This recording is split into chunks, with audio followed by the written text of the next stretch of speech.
Good afternoon. This is Nancy Kortzer from Cornerstone Retirement Partners, and I wanted to welcome you all to this afternoon's webinar. We're going to be talking about a topic that's not necessarily a very easy one to talk about. It's called long-term care planning, and it's planning for the future. It's certainly something that as we get a bit older, we start to give more thought to, especially if we've had family members or even our parents or grandparents.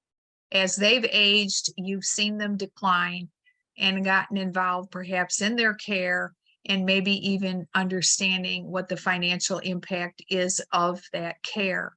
So this afternoon's presentation, Smart Planning for Long-Term Care, a New Approach. And the reason I view it as a new approach, and we're going to talk about some of the older approaches as well, is this is an approach where you're actually able to leverage your money or an asset, and then you're able to either double, triple, or even quadruple the value into a long-term care benefit. So let us get started. We did send to many of you the information that we are sharing and shared this morning in our presentation. So we have copies of the slides. If you are interested in getting a copy, we need just your email. And we also had some information on the costs of care in the Grand Rapids area, as well as some of the major reasons that people look at long-term care planning and the purchasing of long-term care insurance. And we'll speak a little bit more to that as well. But it was just some accompanying information that we felt would be helpful in evaluating this particular area of financial planning. So many of you have been working with Ron and Nolan on the financial side of our business, and this is the healthcare side. This is an area of financial planning that sometimes gets neglected, but it very much is part of the overall healthcare planning arena.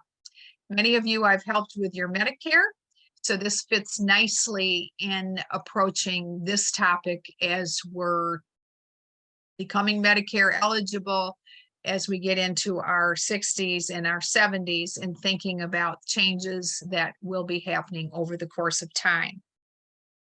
So the presentation, Securing Your Care, Your Assets and Your Future. So really be thinking about this in terms of planning today for the possibilities of tomorrow. Planning today with the what ifs in mind and making sure that you know what the care consists of, the kinds of care that is actually out there, and most importantly, how you're going to pay for that care. So many of us have family members that are certainly going to be pitching in, but there are also professionals that will help us as well. Agenda. That was also another item that we had emailed many people so they could have some place to keep some good notes. So again, we are looking forward. We are looking at ourselves today and saying we're pretty healthy, but what happens in 25 or 30 years? How do we begin to plan for the possibilities of one day needing care? We're going to talk about the definition of long-term care. We're going to talk about costs and paying for care. And again, Genworth actually puts together an annual survey that gives us an idea of approximate costs in the area. Although I would say that my mother actually pays a bit more for the assisted living facility that she's in. So it certainly does vary by facility and location and so on. Now, the reason I picked this particular presentation, which has been crafted by Minnesota Life, who is the subsidiary of Securian Life. The name of their product is referred to as Secure Care 3, calling it a flexible long-term care insurance option. And again, this being a new approach because I want you to be able to see another way to plan for long-term care and how you would pay for it. We will again address some of the older ways. In fact, I have a policy that's now about 20 years old, and it would be called a traditional policy. So long-term care as a planning area has been in the works for probably the last 30 or 35 years, with emphasis being given on the what ifs of where do I want to be cared, how do I want to be cared for, and how am I going to go about paying for it? So how do you envision your retirement? Many of you are already retired, and most of you probably don't want to go back to work. But when you were planning for that day of being able to call it quits, you had put financial goals together, working with a Ron, a Nolan, or a financial advisor. And these financial goals were put together so that it would allow you to live in a lifestyle that you were accustomed to and that you desired for your future. So you saved maybe by way of a 401k, then you put together IRAs and Roth monies and so on and so forth. So you were goal oriented, you were a planner. You said, I need to be able to know how I'm going to support myself one day when I'm no longer getting a paycheck from my employer. You also have personal goals that come into play in retirement. This could be spending more time with your grandchildren. It could be traveling. In fact, Ron and I this past year, it had been on our list, but did have a chance to go to Israel. It could be taking up a new hobby. It could be a new pet. Who knows? But it's something where you've said, look, I'm in retirement. Perhaps I have the time, the money, the energy now that I'm no longer working, that I could enjoy some of the areas that I just talked about. People are living longer than ever before. There are people living well into their 80s, their 90s, and even into their 100s. And as a result of that, I think in some ways, medical science, although has certainly lengthened our life expectancy, one does wonder about the quality of life as we continue to age. So we're going to speak to that because that's called custodial care. What kinds of care are we going to need when we get older? So planning for the unexpected, that exists in anything that we do. We've had children that have had unexpected expenses or unforeseen events happening in their life. We've had perhaps health issues in our own life that we did not expect. So the idea here is to give some real solid thought to what is my long-term care plan and to communicate that very clearly to your loved ones, as well as those that you anticipate caring for you, should there be the day where you're going to need additional care. And of course, nobody, again, likes to really think about this topic. We all want to believe it's going to be somebody else. But then again, we all know that it has happened and you've seen it personally. So just a little bit of information here. Clearly, I think you would all agree that our health risks tend to increase as we age. And they say 1 in 5 Americans is currently caring for a loved one. I just came back from some time with my mother, and we continue to meet on a regular basis. There are 4 of us, all have a day that we designate to spend. And many of us have either been caring for a loved one in the past or are currently caring for them. When I did the seminar this morning and asking that question, someone had said it was exhausting. They were caring for their mother. The mother was still living in her own home, and the daughter on a regular basis was assisting her mother with chores around the house, with basic medical needs, so on and so forth. So it can be very exhausting. It can also be very expensive, especially if your caregiver is your child and perhaps they're still working and they're in their higher earning years. Now they're no longer able to save for their own retirement. So it can have a real serious impact any way you look at it. Today, they say more than 6 million people, Americans, are living with Alzheimer's. So it is the #1 reason for people to be on long-term care insurance claim. Often a person with Alzheimer's has a longer life expectancy because many times they're very healthy from a medical perspective, but from a cognitive order disease, if you will, they will decline and in time often find themselves in a nursing home kind of situation because the loved one can't care for them any longer. 69%, almost 70%, that's often the number you hear, of adults will need some form of long-term care. So we don't know if that's 1 day, 1 week, 1 year. Again, using my mom as a little bit of an example, she's 91. and she's been on long-term care claims since age 80. So for her, it has been 11 years. And she did buy a policy. If she was here with us today, she would tell you how wonderful it was to know that an insurance company was helping pay for her care, which included her room and board, as well as it included the care coming into her assisted living facility and helping her with things like a bath and a shower and that type of thing. So what is the definition? This is pretty well recognized by the medical community, and these are terms that you will hear on a regular basis. So it is the need for assistance or supervision with activities of daily living. So they are referred to as ADLs, abbreviation. We have eating, bathing, toileting, transferring, which means going from point A to point B, perhaps getting out of a bed and going to a chair.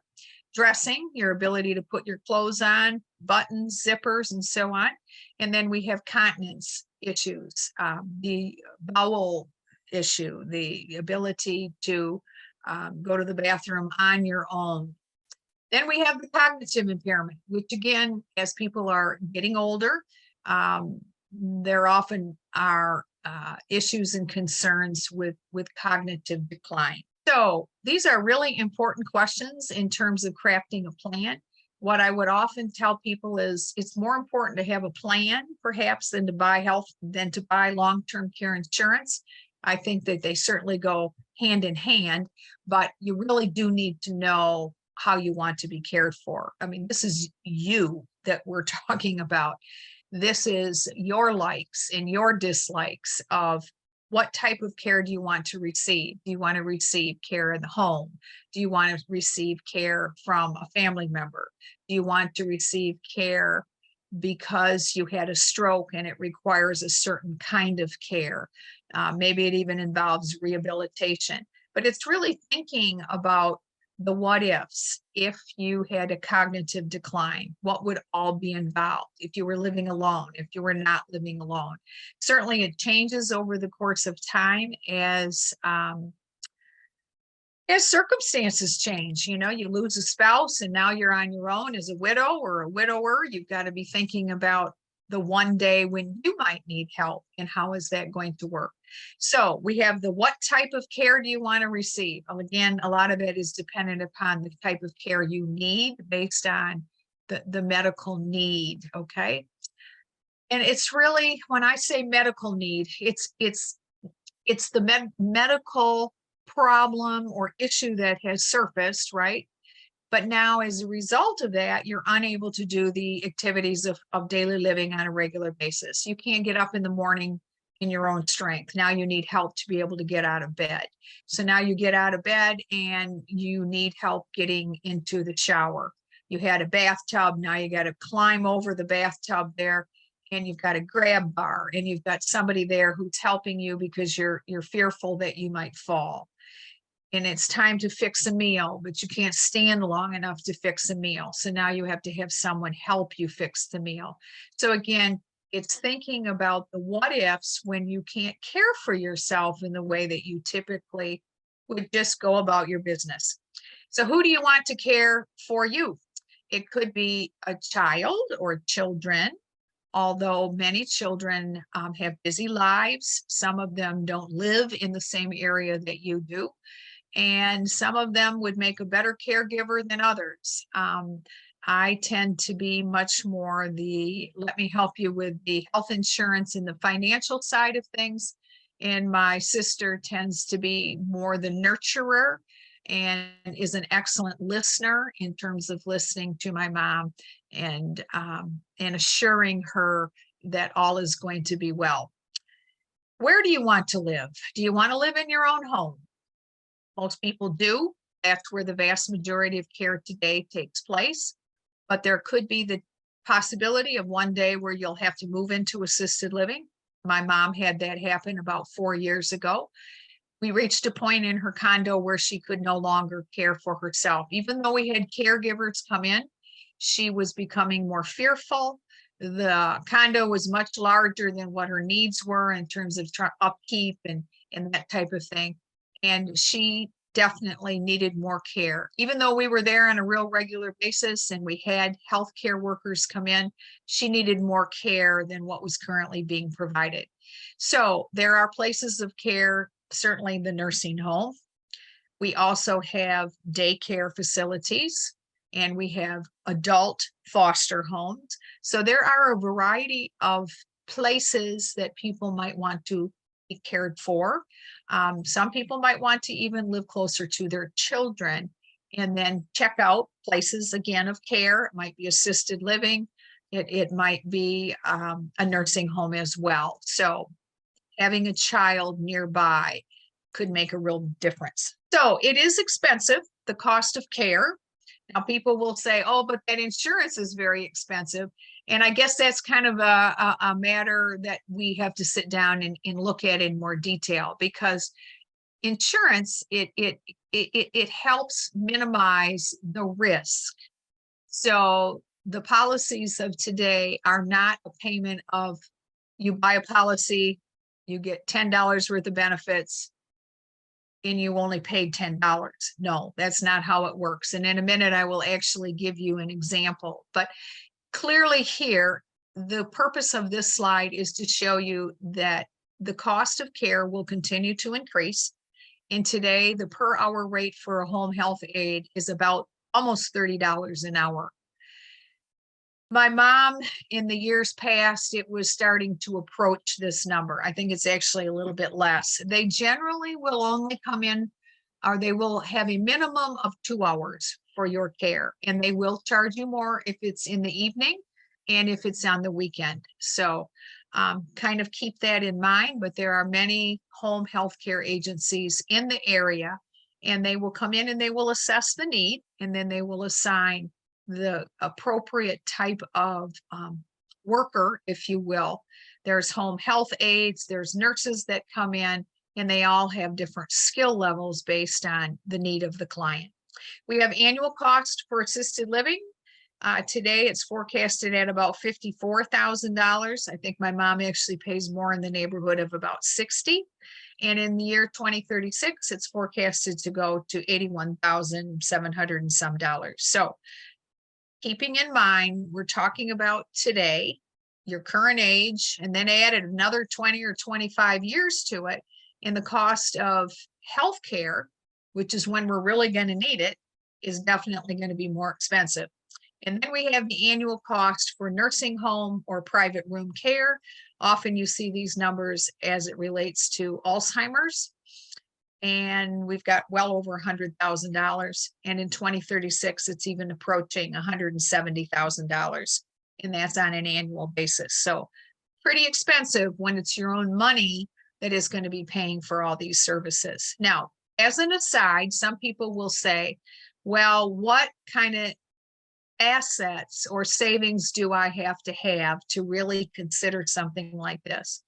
Now, that's something that we work out together. But let me say that if your assets are less than $250,000, you probably don't need long-term care insurance, because your long-term care insurance is going to be Medicaid. That's going to be the government's health care program for people that can no longer live in their home, although there's some limited in-home care. But these are folks that will have spent their money down. They will have worked with an agency or an attorney, and the money, such as your Social Security or your pension or any other type of stream of income, is going to go to the nursing facility that has X number of Medicaid beds, which you will be cared for in that type of environment. So we're going to talk about private insurance in a minute, but again, just to kind of let you know, I would say use a average of, if I have assets less than 250,000, it probably doesn't make sense to look at long-term care insurance. The government most likely is going to be there if you need them for that type of care. So how do you go about paying for the future care? We're going to look at self-funding. So self-funding is the individual who has, and I don't know what a lot of money is, whether a lot of money is $10 million, $5 million, something a whole lot more than that. But this is an individual who has said, I believe I have enough money that should I have a long-term care event, it's not going to impact my lifestyle. It's not going to impact the beneficiaries that I had hoped to leave a legacy for and to. And perhaps they're just kind of hoping that it's just not going to happen to them as well. But clearly they believe that the monies that they have in terms of all sources of income will suffice. Next, we have our family. So there are folks that will certainly help support loved ones, family members. My brother has done a little bit of that with his mother-in-law, but that the family is going to come to the long-term care event. Some parents live with their children. I've heard of many situations such as that, but the family rallies around the loved one. Either they're living with them, they make it possible for them to go into a facility. If the parent doesn't have the funds, they do a little bit of sharing of the monies, and all the family members pitch in an effort to make sure that the loved one is cared for. But it's a heavy reliance on the family, both financially, emotionally, and you know, the family years past, probably more so than ever before, really did step in. Unfortunately, today's environment, it's busy and everybody knows that. People are working and life is fast, and families have children and grandchildren, and they're working hard. And to be able to care for a loved one, perhaps the way that they've been cared for 50, 60 years ago, it really does not exist anymore. The two working family member just to try to make ends meet. So it's definitely a challenging time for the family as well as for the loved one. Government. This speaks to a little bit the Medicare and Medicaid. So for those of you on Medicare, your Medicare will pay for skilled nursing, generally 3 days after you've been in the hospital, and it will pay for care that will give you medication management, physical therapy, occupational therapy, that type of thing. And the first 20 days are paid for by Medicare. Days 21 through 100, if you have an Advantage plan, you do have a copay, and it's probably up there in the neighborhood of about $150 or $160 every day that you're there. And then when 100 days rolls around, if you're still there due to a chronic type of condition, then it is all private pay. So this is where somebody dips into their savings, they apply for Medicaid, or they have a long-term care policy that they can fall back on.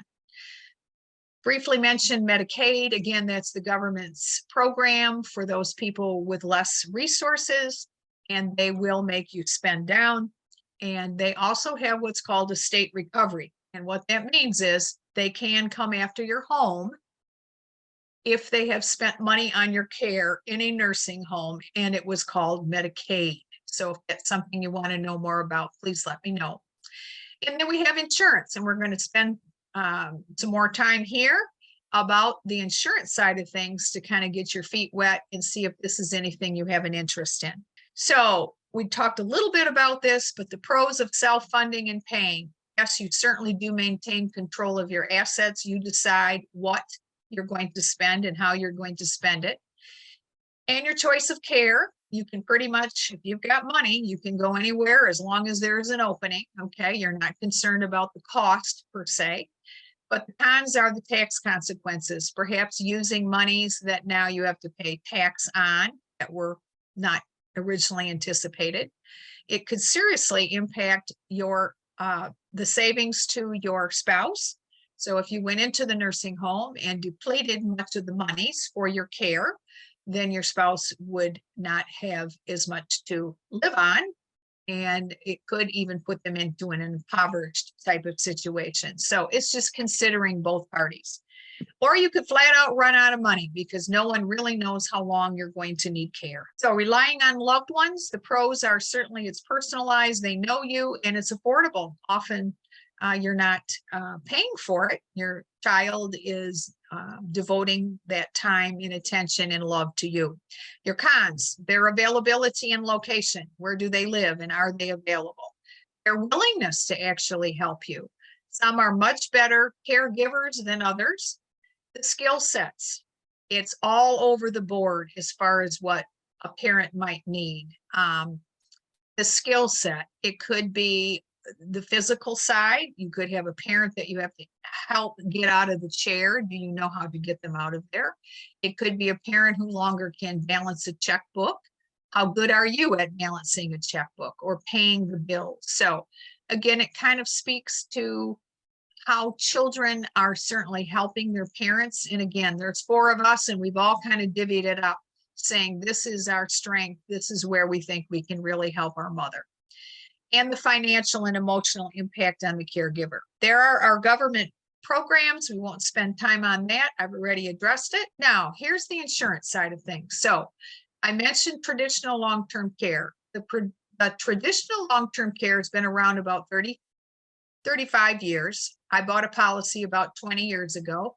It was customized. It doesn't have joint coverage. That's something new, but Ron has a policy as well. Yes, the premiums do go up. So in a 20-year period of time, it probably has gone up 3 or 4 times. Premiums then are not guaranteed.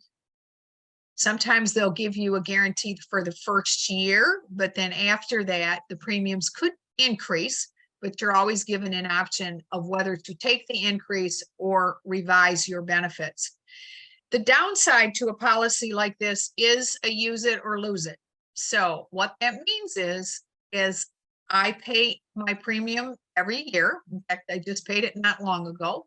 If I never use the policy, I will have spent many thousands of dollars on the possibility of needing care.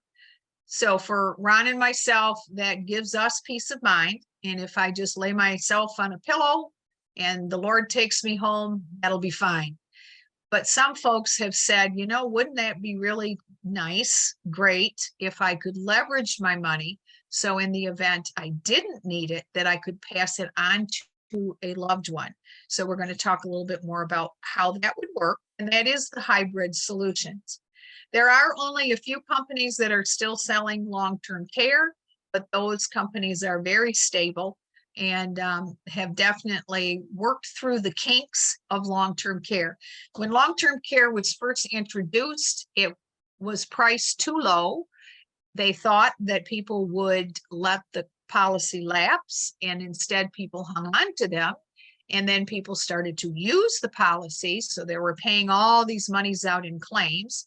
People were living longer than they had expected. So the insurance companies were forced into increasing the policy values, and it really hurt the industry for a very long time. But I do believe that they have worked out a lot of that and that they are priced appropriately now. But again, it is a use it or lose it scenario. So let's talk about the hybrid. This is the new approach. It's got a guaranteed premium. What that means is you could pay with a single premium and be done. Or you could have a premium that you pay every year for a period of time, but it won't go up. You are going to know what it is. There includes a long-term care benefit, a death benefit, and a return of premium feature, which is if you changed your mind after a period of time and said, I don't want the policy, I don't need the death benefit feature, I want my money back. Your money can be refunded to you over a period of time. It's much like a surrender value, where after X period of years, you'll be able to get the return of premiums that you paid in.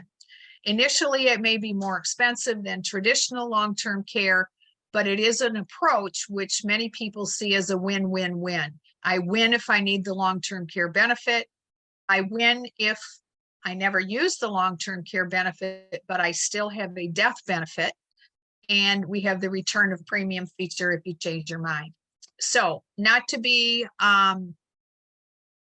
misunderstood, if you will, but clearly the younger we are, the more inclined we would be to be approved for our long-term care.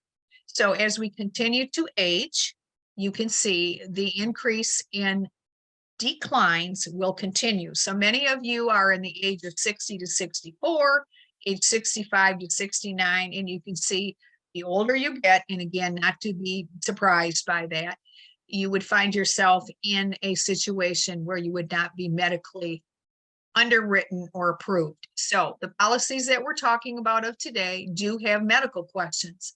So you do have to be able to answer those because they are going to assess your risk as to whether or not the possibility exists that you may need long-term care one day. We do have a questionnaire if you are interested in getting quotes after this is all said and done, and it's an area of further exploration for you. And it will delve into your medical history because we need to know more about your medical history. If you have questions on that, certainly you can ask me, but generally the first place we start is going to be, can they be approved by an insurance company based on their medical history? And we talk to you about that and get more information. So basically the diagram in front of us shows us that you have got a defined pool of monies, if you will, that have been set aside as if there was no long-term care event. Everything's going to just kind of continue as is. You've got your investments, your retirement savings, you've got a home, you've got a car. Some of us have a cottage or a cabin. You've got liquid assets, you've got CDs, you've got jewelry. Some of you still even have life insurance, okay? And what you know, in having worked with your financial advisor, is that they helped you put together an income stream. That income stream is generated as a result of the portfolio they have put together. But when it gets interrupted by a long-term care event, it could be pretty devastating, especially if it lasts for a period of time. So the next diagram simply kind of takes a wedge out of that bucket, if you will, that says, wow, now I'm going to have some long-term care expenses. So what you don't know is whether you can be cared for at home. Certainly you're not going to probably spend as much money, but once you start moving into assisted living or you start moving into the nursing home, it does get expensive. And it will very much have a big impact on your income that you have planned today for the future. And that's the whole purpose here, is to get you thinking about the what ifs. If it happened, how am I going to pay for it? How do I want to be cared for? Where do I want to be cared? Okay, so Securian Care 3, again, generally, I'm not too big into products, but what I really liked about this, I attended a presentation, was it was fairly simple and straightforward to understand. So some of the products, a lot of moving parts, and it gets very confusing. So what I wanted to be able to do is give you an example using this particular way of thinking, okay? So what I'm going to share with you here, and grab a piece of paper because you're just going to want to write down a few numbers. And again, if this is something that you want to go through in a little bit more detail, we certainly can. So basically what I said is we're going to have a female. We can call her Nancy. And we're going to say that she's 62 years old, although Nancy is not 62. I won't tell you how old, but she's a non-smoker. So we have Nancy, 62, non-smoker. And she said, I'm planning for the one day that I might need care. I want to do that. She said, I don't have money for a single premium, but what I can do is I can pay over the next 10 years. So she has sources with which to pay. She might still be working, but she said, I am comfortable with a 10-year payout, and then I will have a policy. So what she has here is a premium that she will pay, which is fixed, of $5,337. It will not go up. So every year she will pay and have paid into it to the tune of about $53,375. Her benefit is constructed over a 6-year period of time. So really what that means is the following. What you want to know for your money is if you had to utilize a long-term care benefit, and that's as a result of having 2 activities of daily living, and those activities of daily living would require at least a 90-day or more situation, she would have a monthly benefit day one of $2,083.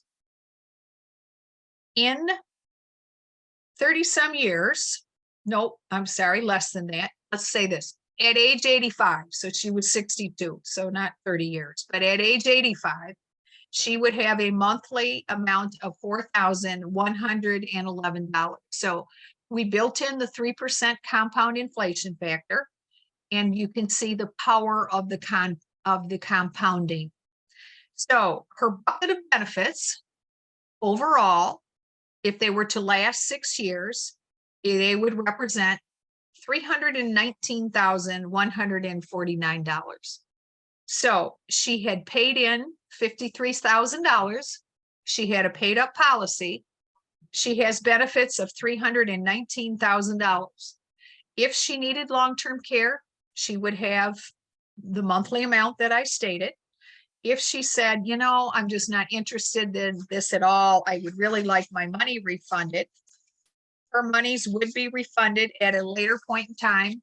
I don't have the actual year here, but it's much like a surrender value. We would run an illustration and be able to show you what that would look like. If Nancy, age 62 in this example, did use her long-term care, she would have used her premium monies first and would no longer have the face amount value associated with this policy of $50,000, but she would have a guarantee death benefit of $5,000. So the point here is she had a long-term care benefit. She also had a death benefit if she never used the policy of $50,000. Minimum would be $5,000 if she had used the long-term care benefit. And if she said, I'm really not interested in this, then she would get her $50-some thousand back. Okay. So this is all based on your age. It's based on your health conditions, because they do have standard ratings and they have preferred ratings and that type of thing. So we're kind of coming in for a landing here. So what you've learned about is long-term care. You've learned that as you get older, you may one day need some help with activities of daily living. To qualify for long-term care insurance, you do have to have 2 activities of daily living or a cognitive disorder. It must last 90 days or more, and the insurance company will work with your physician and they will obtain medical information. Sometimes they actually come out and they do an interview with the insured, and then they will determine whether or not they will put together a plan of care, and then they will start paying the claim. So we do help with that process. I've helped a number of people over the last 18 years. So I actually, when I first started working with Ron, thought this was the area I wanted to focus on. So I did get certified in long-term care. It's a special designation, and I have been helping people over the last 18 years. Medicare is my baby. That's really my specialty, but this is really a close second. And the reason that I did that is I wanted to be in the know to help my mother. So again, my mother is a real good example of somebody who did put together a plan. For that, we are very grateful. She was able to use her policy, and I kind of worked through all of the ins and outs of her policy. And one thing unique about this particular policy is the fact that this one is a cash indemnity policy. So most long-term care policies are reimbursement, and that simply means that you have to provide receipts with evidence of the monies that were spent on your care. It can be a little bit of a hassle. I had to do that with my mom. There are some things they pay for and some things they don't. So the beauty of a policy like this with Securian Life, in this particular policy, it's cash indemnity. And what that means is once you qualify for your long-term care benefit, they will send you the money. No questions asked. You've qualified with the 2 activities of daily living, the money is yours. So when we talked about Nancy, 62-year-old, as the example, if at some point I claimed my benefit, they would determine what that monthly amount was, because remember, I had the 3% inflation factor built in, and they would say it's worth X number of dollars, and they would send me a check, or they could send the money to assisted living or the nursing home, whatever you wanted to do. So these are the long-term care covered benefits. excuse me, I mentioned them previously. We have adult daycare, assisted living, bed reservation as if you were in a nursing home. You wanted to make sure that when you came back to the nursing home from the hospital that your bed was there waiting for you. Caregiver training is provided by most of the policies of today, where they will have someone come into the home, or you can go someplace where you can learn how to do some of the things that would be helpful for your loved one. Home modification could be grab bars, it could be countertops that are raised. With my mom, she even had the medical alert system. We have household services, we have informal care. Informal care is really the loved one or the family member. Most of the time it's the spouse. Formal care is when you actually pay someone to come in through a home health care agency, that type of thing. Then we have skilled nursing home care, we have respite care, and benefits today in policies will be available outside of the United States. This particular policy says we won't pay you 100% of your monthly benefit, but we will pay you 50% in the event you're not seeking and receiving care in the United States. So, planning for your future, you're preparing for what lies ahead, and it can give you confidence. You know, you have auto insurance, you have homeowners insurance. You hope you never have to use it, but you know, if you have an auto accident, you're glad that you have it. So I think of long-term care very much that way. It really is a gift. It's a gift that you're giving yourself for the future. We talked about the new hybrid insurance products, and we certainly can customize those products as well with an approach that best meets your needs. So they do have minimums in terms of age. They also have minimums in terms of single premiums. And those are the things that we go through together. If you have an interest in seeking this out and really saying, you know, this is something that's an unplanned area, and it's something that I definitely want to pursue. I can't take any questions at the present time. We're really not set up to be able to do that. But you certainly can send me an email, and you can send it to ncorser@cornerstone-rp.com. You can also go to nancycorser.com. That is my website. You could request a consultation from there, or you could dial the phone number at the office, which is 616-301-2581. And we would be more than happy to help you or send you the forms. Like I say, there is a medical questionnaire. If you want to see the slides again, if there was something else that I spoke of that you wanted more information, please let me know and I'll be happy to get it to you. So thank you again. Enjoy the rest of your afternoon. Tune into Cornerstone Retirement Partners' full radio program, Your Course to Retirement. Visit cornerstone-rp.com for many valuable resources, including those mentioned on this show and other great episodes of Your Course to Retirement.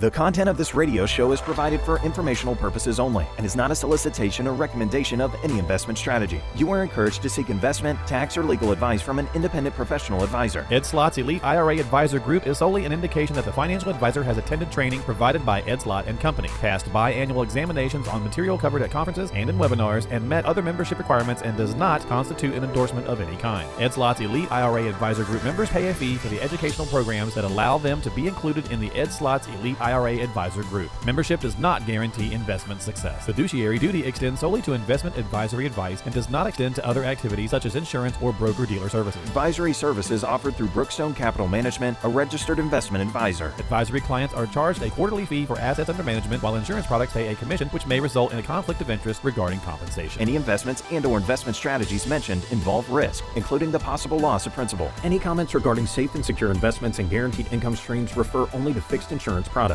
They do not refer in any way to securities or investment advisory products. Annuity guarantees are based solely on the financial strength and claims-paying ability of the issuing company. Withdrawals of growth from annuities may be taxable as ordinary income in the year it is taken. Individuals should review contracts for specific details of the product's features and costs. Early withdrawals may subject the owner to penalties, fees, or taxes.